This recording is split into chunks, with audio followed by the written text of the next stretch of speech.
One. Hello, welcome. Today with me is Neil Firszt. He works for the universe and he helps people to awaken their stories. He is the founder and coach at Be Higher Beings. I'm extremely excited to share his story with you because he's done some pretty unique and remarkable things. And, I can't wait to talk a little bit more about what that is and what that looks like in a couple minutes. I really appreciate you, Neil. I appreciate you, Bryce. Thank you for having me, man. I Yeah. appreciate that. Is there anything else you'd like me to add to the introduction? Because I know that, I only can say 2 sentences. So if there's anything else you'd like me to add, please say that now so we don't miss out on it. No, I think anything that's going to be added, it's going to flow as we talk. So, I'm not a big horn tooter. So let's just get going, dude. What? Everybody has a backstory. So what was the either transition or the catalyst that caused you to get into coaching? The transition was me transitioning out of alcoholism. Mm-hmm. And I'd been an alcoholic for 20 years, and I had gotten to the point where I had drank myself into seizures. My body couldn't live without it. So every time I tried to live without it, the withdrawals were heavy. Their delirium tremens, seizures, the shakes, like I couldn't leave the house, just super high anxiety. And there was the last time I went to detox was in October of 2016. And when I had left that detox, the doctors told me, they're like, here, listen, you really screwed up your insides, man. I don't know, you might have a week to live, you might have 2 weeks, or you might live forever. I'm just understand that it doesn't look good from what we know as doctors and nurses and stuff. And I left the hospital with that in mind, and I scared the shit out of myself. I spent the next year just wondering, just kind of like waiting to die. Oh, wow. And it was a scary place. And then in November of 2017, I was about to take a shower, and I was walking through my hallway from the bedroom to the bathroom with the shower running. And in the hallway, there was a full-length mirror, and I was naked. And I just stopped. Something stopped me, and I just looked. I was about 75 pounds heavier than what you see right now. I felt horrible, and I looked at myself and I realized, I'm like, wow, you know what? Last year they told me that I might not be here, and I'm here, and I haven't done anything with the past year. And I looked and like, how did I create this? And man, the waterworks just came. I looked at myself. I'm like, there's more. There's got to be more. And I cried and I cried, and I got real honest with myself. And what turned into hours, and then turned into a couple days, and I really started to just kind of make different choices. Awaken from there. Just awaken from what I was doing to myself. I realized how much I was blaming my childhood for all of this, how much self-hate had fueled alcoholism and smoking cigarettes and drug use. And I was hooked on pharmaceuticals and all of these things. And I cried it out is how this part of my journey started. And that was, without that moment, I don't know where I'd be. I mean, butterfly effect and stuff, but a few months after that, I started making different decisions, started making better decisions. And like with eating, exercising, started learning about myself, started meditating, started connecting, started just releasing my own bullshit. And as I did that, I started to realize that I could teach this to other people, because it really, really was that easy. I lost like 75 pounds in, I think it was like 4.5 months or something like that. I had zero urge to drink alcohol. right? My addictions to like Facebook, my addictions to my story, my addictions to everything just started to drop. I was just really, I thought, I'm like, this is something that the world can use. So I started to learn what I did. I started to learn about what was going on. I'm like, why did all of this stuff work? Right? Why did I lose weight so quickly? Why do I not have any cravings for alcohol? Why do I not have cravings to be that guy that I used to be? I mean, it was like instantaneous. And so I started to learn. I started to learn what all of what I was doing could actually do for, well, if I do more of it, where it could lead me, and how I could help other people. Mm-hmm. So the burning question is, can you like, I know it's a lot, but can you basically give us a summary of, what, because was it that you had to make a transformation, or was it that you're taking stuff out? Were you adding stuff in, or what does that look like? It's what I know now, and like what I didn't know back then, is that I was transcending my story, which transcending my story is being bigger than.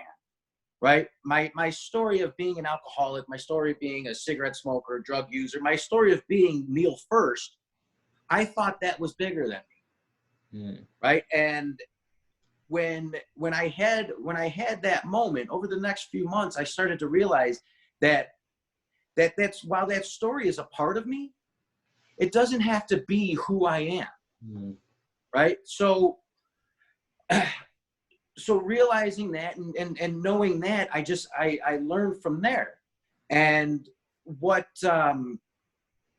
I did, I'm going to get back to the where the doctors were talking about how bad my internal organs were, kidneys, liver, pancreas, stuff like that, just alcoholic type of damage to my organs.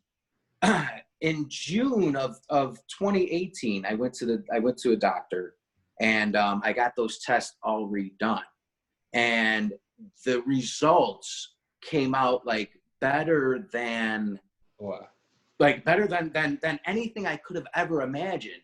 And the doctor actually thought the story that I told him was bullshit. He's like, "There's no way you were an alcoholic. There's no way this. There's no way." He goes, "Your things are just too good." I'm like, holy shit. Then I really had to learn like how I did this, how I could teach this, how this could all be presented. So for the past couple of years, that's what I've been working on. Wow.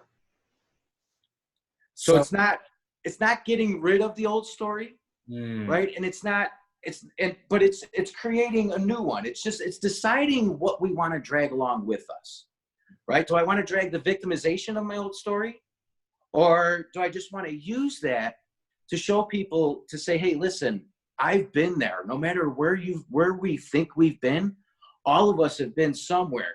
Here's my story. How can this help you? And how can that resonate with other people?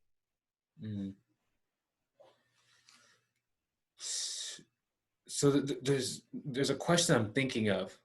I could tell you're looking up. Yeah.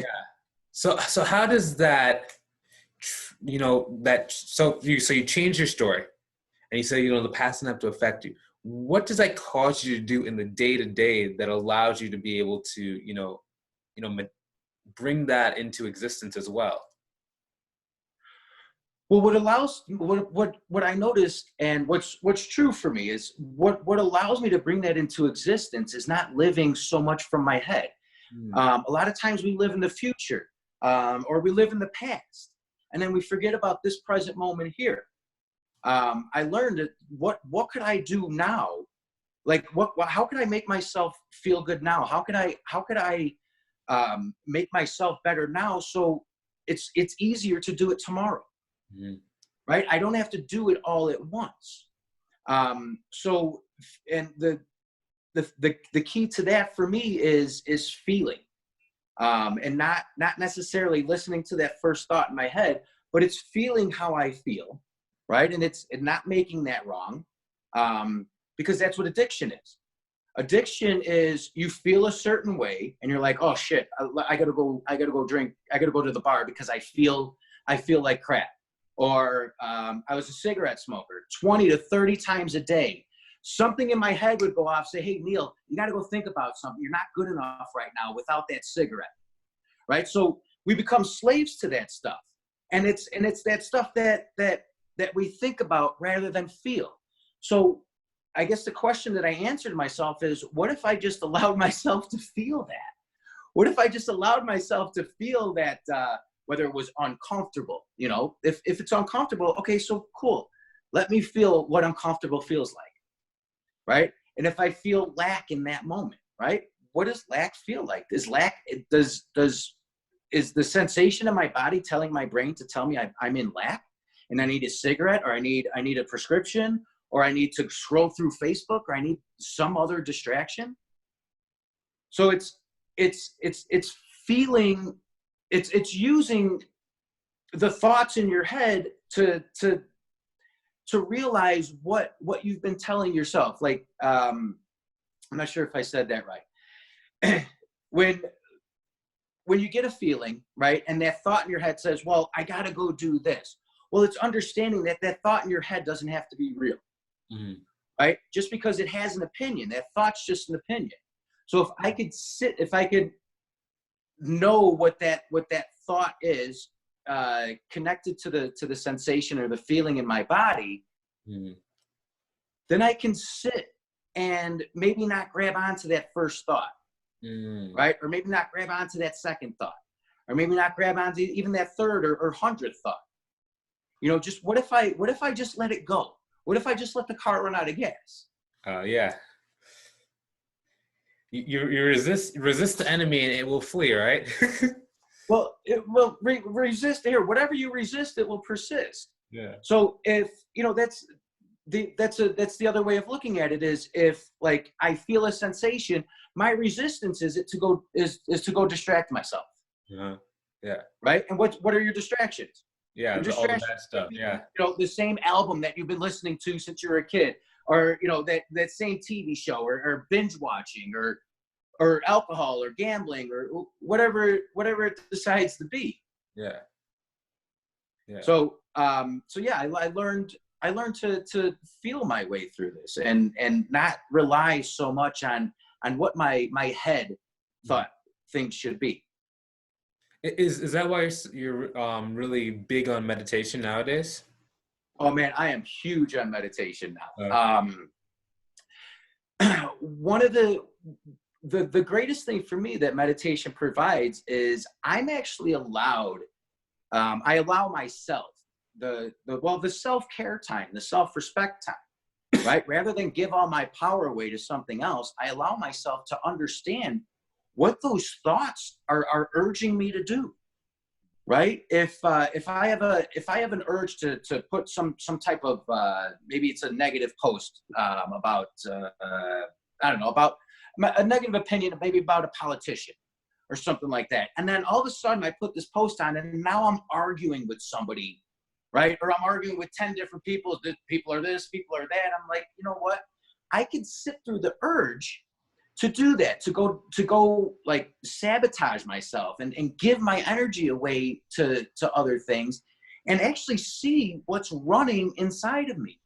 So when I'm sitting in meditation, and those, you know, it's like, there'll be a feeling of lack. Well, you're in lack right now, so you gotta go do something to be something. And I can sit through that urge to go do something to be something, and know that I'm already something, because, well, I'm here.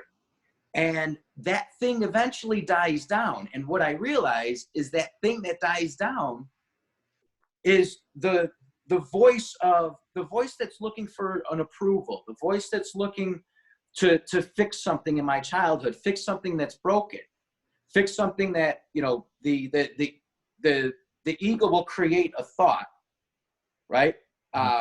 Think about it like this.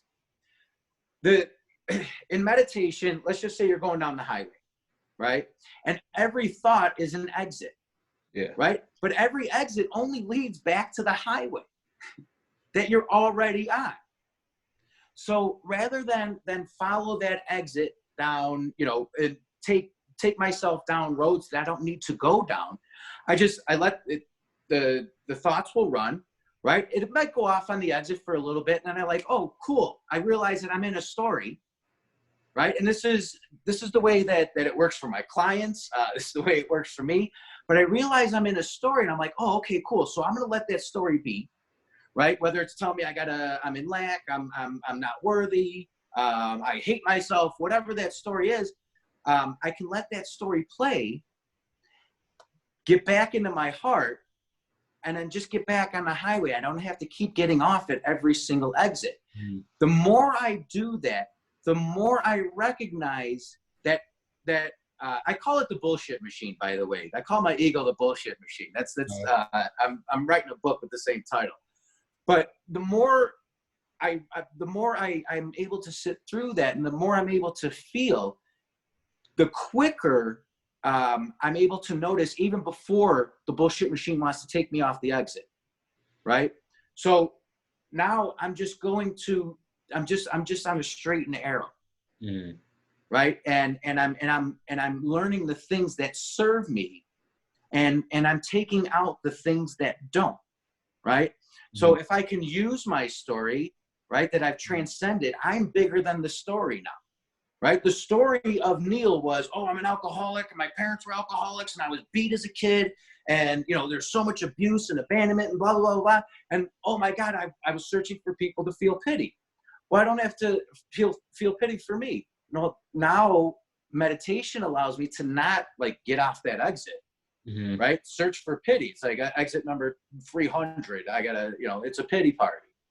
You know, so that's meditation is huge, huge, huge. There's more answers in the silence than there is on Google. Yeah,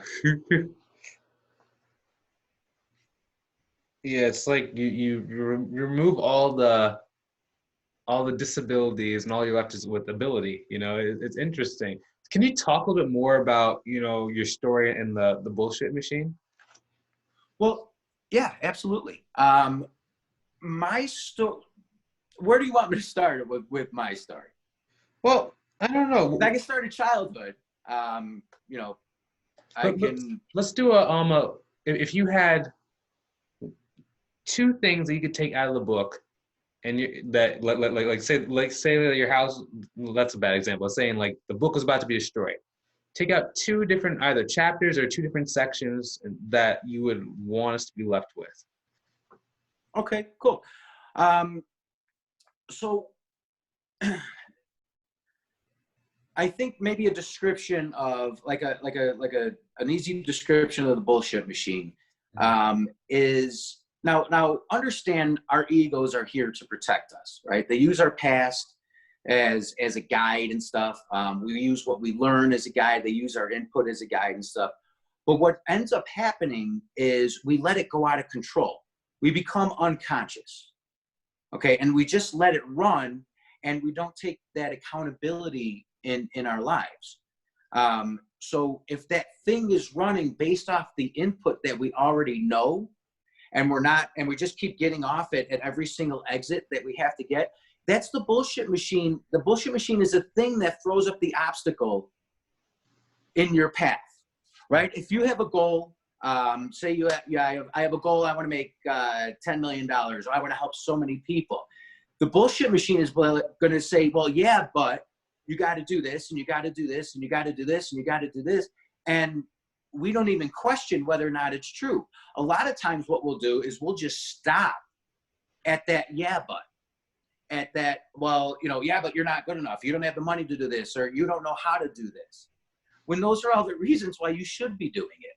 Yeah. So the bullshit machine is the thing telling you why you shouldn't do it, when it's actually when it's actually the opposite.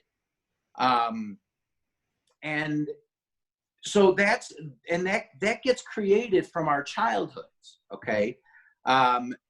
Just real quick, a little bit of science. From the age 0 to 7, we're in hypnosis. Our brains are in a theta brainwave state, right? So we're downloading our environment. So a lot of the stuff that we think, do, act, and say is kind of that program. And a lot of us are running Windows 95.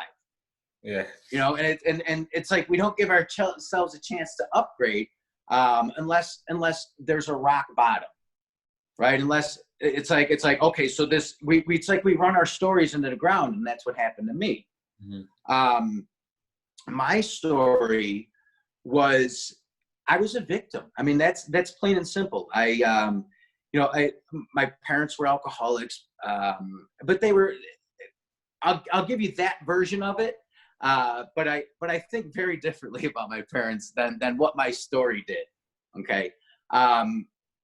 My parents were alcoholics. My mom used to hit me a lot. My dad wasn't around very much. And a lot of what I learned, everything I learned was from them, but like, they didn't pay the bills on time. It was kind of a rough way to grow up. And what I took from that is I felt that I needed to overcome that. Right? Because that's the program. That's the program saying, well, you got to overcome alcoholism because it's in your genes. Right. And later I found out, well, you don't have to activate that genetic code. Or I have to overcome, the fact that I used to get spanked a lot or hit or, however, and it's, or that feeling of I don't deserve, or that feeling of unworthiness. My story was that I had to overcome all of that. And a lot of us are running around with these stories saying, well, yeah, I want to do all this. I want to do all this, but yeah, I can't because I'm me. Yeah. And that's the lie. That's the stories. That's the story that I was telling myself. I was telling myself, well, how could I ever help people when I'm an alcoholic? That's the reason why you need to help people. Yeah. Right. And if I'm addicted or if I'm high anxiety, one of the reasons, like when I really started drinking heavily, I couldn't control the anxiety. Like I just couldn't control the anxiety because I was trying to live out of this story. I was trying to crawl out of this story. Just like making that story who I was, that story that I need somebody to help me with this. Like if a familiar phrase that I would always say is like, yeah, but you don't know how it is. Right? Like that, like my story was still happening. Yeah.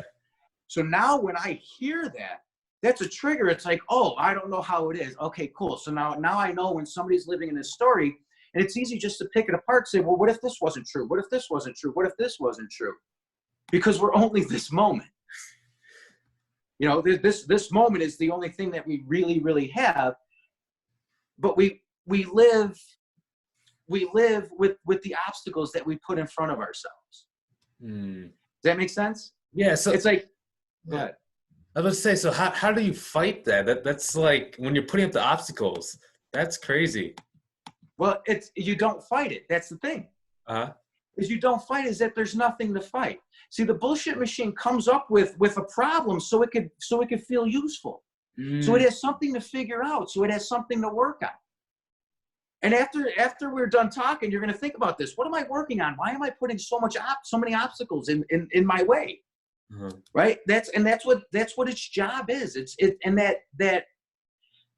It comes off as we identify with it. We identify with those obstacles as who we are because it's what we know. Well, what if I'm in meditation and I get a thought, oh, you got to send this email to this person. Well, what made that true in that moment? Right? Why do I have to believe that? Or you got to send this text or nobody will like you. Right? Why do I have to believe that thought? So when I sit meditation, I sit through those urges and I adapt to all of that. Right? I adapt to what it's trying to tell me. And what it's trying to tell me is just something so it could feel useful. Yeah. Does that make sense? So if you're trying to overcome an obstacle that's not there, that you created,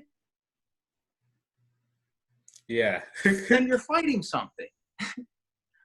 But if you let it go, Yeah. And this is a learning. It's not like all of a sudden, oh yeah, I'm just going to let all my obstacles go. It's a learning, and it's patience, and it's presence. It's presence in your everyday life. You know, so like if you're trying to, like right now, I'm writing a book, and one of the obstacles that the bullshit machine wants me to think that's there is that I don't have enough time. Right. And that's just one of those things that it always says, right? It's just, I don't have enough time. I'm in quarantine. I meditate for 3 hours a day. I have plenty of time. Yeah, but you got to do this and you got to do that and you got to do that. None of that is an obstacle. So it's just a matter of getting through those first 10, 15, 20 minutes. I sit down to write, right? And the first 20 minutes are like, oh, this sucks. This is stupid.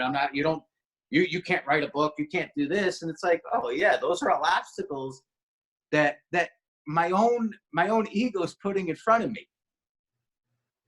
Yeah. And all I have to do is just realize that they're not true.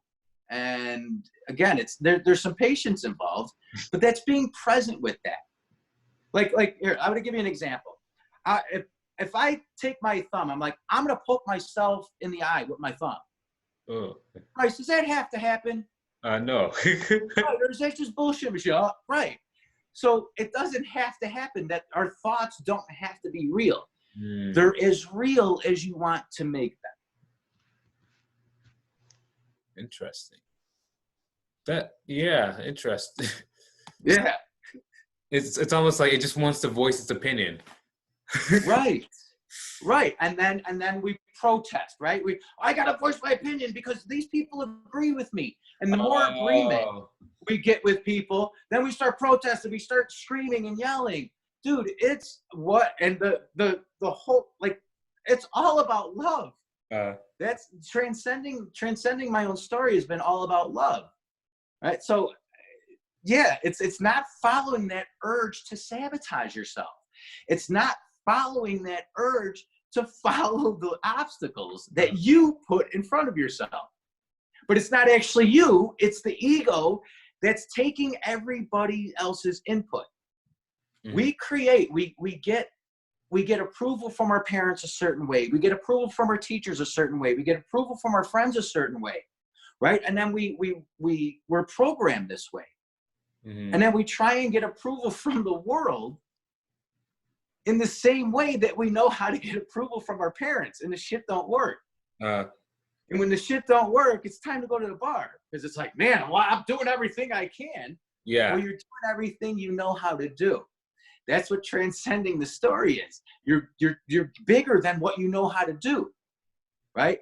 And growth is difficult. Yeah. Growth is difficult because it's something you haven't done before. Right? So if you're transcending, if you grow out of what you already know how to do, it might be a little bit difficult, but that's transcending. You're now bigger than what you know how to do. Yeah. If you're good at everything you do, you need to go be bad at some shit. That's how we grow. It's interesting. You know, I really like that. It's almost like slowing down to be able to move faster. It's interesting. It seems like counterintuitive. It's almost like the way that you describe the BS machine. It's kind of like kids when they're being teased at school. Okay. Right, because if you ignore it, then they stop. Right. Versus if you fight with it, like, but the BS comes from like your childhood, and it's it. Right, and well, see, and your mom was right the whole time. Ignore them and they'll go away. But and it's not exactly ignoring it, okay? Because what shows up in meditation is that child, is your inner child, mm-hmm. Right? So it's a 5-year-old Neil saying, "Look at me, look at me, look at me." If I feel like if I feel sad, mm-hmm. Right?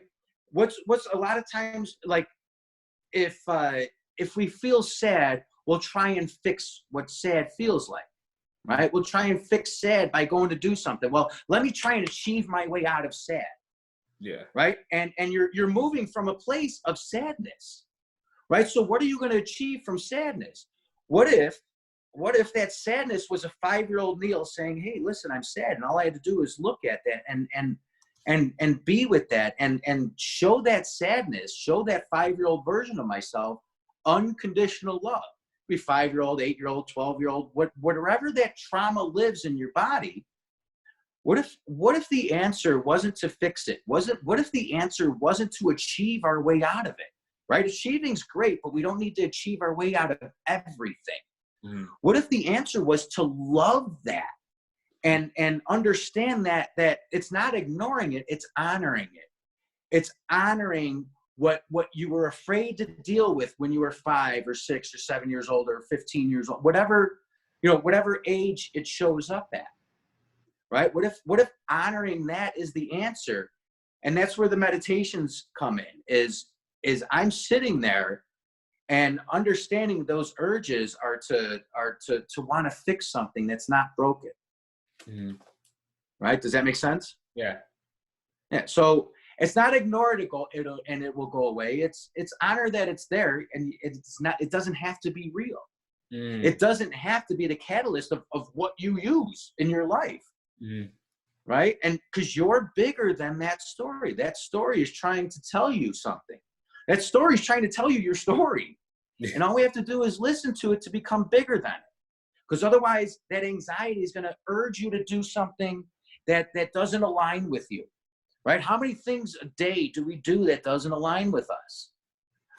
A lot. Infinite. Yeah. Right? Because that story, that sensation, that story is, it's the anxiety is urging us to do something to fix something that's not broken. Mm. Telling you to get off at the exit. Yeah. When you can, there's no problem with it. You're going to experience some more stuff, but sometimes, like with alcoholism, that's something that, well, you know what? I'm glad that it happened now, because I wouldn't be who I was today without that. Mm-hmm. Right? And really, can you argue with the past? No. Oh. That's where like 99% of our anxiety comes from. We argue with what is. So if there's no arguing with it, if it just is, what can I learn from it? Yeah. And that's sitting through that top level, that plastic surface stuff that we follow, right? That first thought, or that third thought, or that, well, maybe I'll say F you to this person. No, go F yourself is better, right? Those are plastic surface thoughts. Mm-hmm. What if you sat through go F yourself and realize that feeling, that nobody can make you feel anything, that feeling's coming from inside of you. Mm-hmm. That go F yourself is something that you want to put on your environment, but go F yourself comes from here. It mm-hmm. comes from you. It doesn't come from anybody else. Yeah. So, where can people learn a little bit more about you? I know you have the thing on your computer, but I can't exactly see that. Can you tell people? Oh yeah, it's neilfirszt.com is my website, and it's NeilFirsz as in zebra, T as in Tom.com. I'm on Facebook, Neil Firszt, Be Higher Beings as well.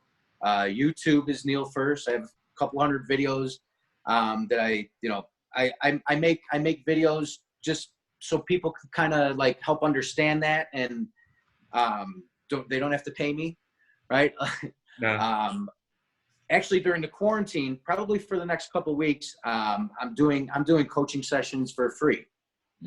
People are free to donate too if they want, but yeah, I'm doing things for free, because I see a lot in this quarantine where man, we could transform, we can evolve together. Mm-hmm. I'm doing a adapt, evolve, create type of program, and we learn a lot about ourselves. It's all about transcending the stories. And you could find me on Twitter and stuff too, Instagram. But I post pictures. So I have, my dog has puppies right now, so there's puppy pictures and stuff. Uh, But yeah. yeah, I really appreciate your time. We should do a follow-up interview after the quarantine to see how people can adjust to when things switch. That's really going to be interesting because now certain people, they might have been tardy to the party and really started to utilize that time. And then when Right. it's taken away, like maybe they're gonna need some tools to adjust. So maybe we can have another thing with you.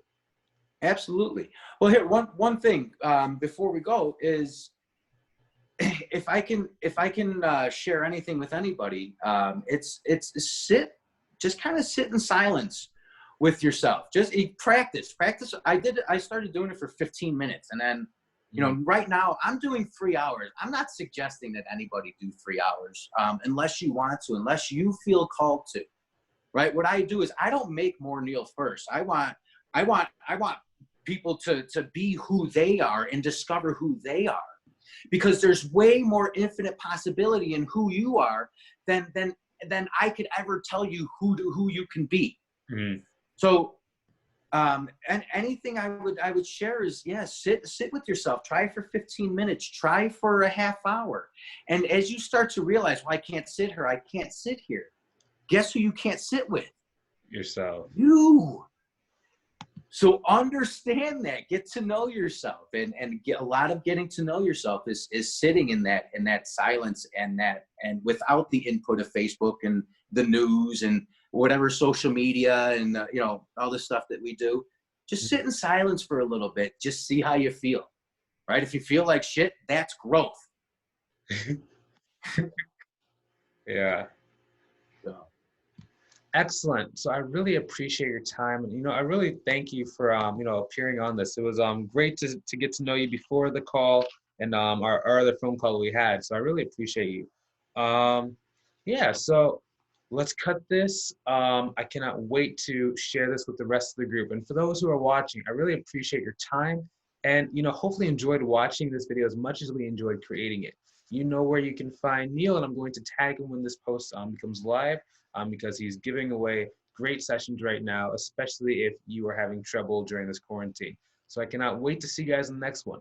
If you would like to get around like-minded people, just like Neil, who are improving their lives and helping other people to do the same, I recommend you go and join our group either above or below the video. It's just a free community of like-minded individuals who are building sort of a mastermind to help each other improve and change their lives. So if that interests you, go ahead and click on the link either above or below the video, guys. Talk to you soon. See you later. We're done recording in 3, and 2, and 1. How do I start recording?